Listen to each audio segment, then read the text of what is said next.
प्रधानमंत्री नरेंद्र मोदी ने बुधवार को बिहार के राजगीर में नालंदा विश्वविद्यालय के नए परिसर का उद्घाटन किया। पीएम मोदी के साथ विदेश मंत्री एस जयशंकर, राज्यपाल राजेंद्र वी आर्लेकर, मुख्यमंत्री नीतीश कुमार, करीब 17 देशों के राजदूतों समेत कई विदेशी मेहमान मौजूद थे। इस दौरान प्रधानमंत्री ने कहा कि केंद्र सरकार देश में हायर एजुकेशन को और बेहतर बनाने के लिए काम कर रही है। इसके साथ ही प्रधानमंत्री ने कहा कि वे चाहते हैं कि भारत ज्ञान और शिक्षा का ग्लोबल सेंटर बने। नालंदा ये केवल नाम नहीं है, नालंदा एक पहचान है, एक सम्मान है।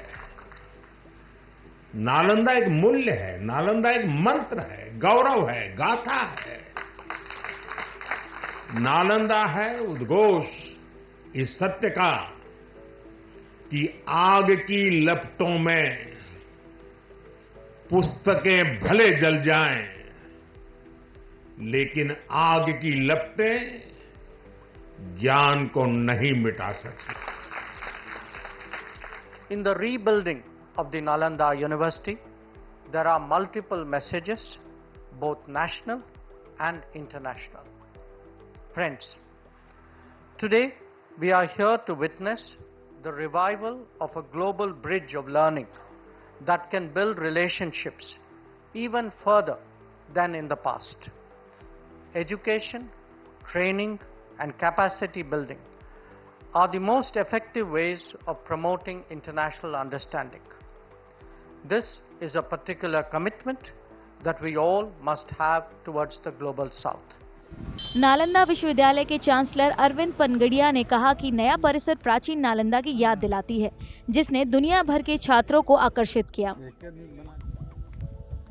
Nalanda, as conceived here, has been an international university.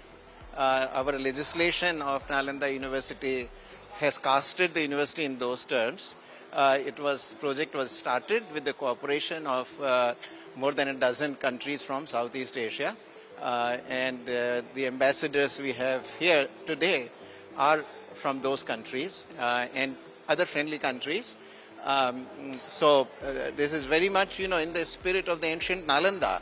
As you know, ancient Nalanda used to attract students from around the world.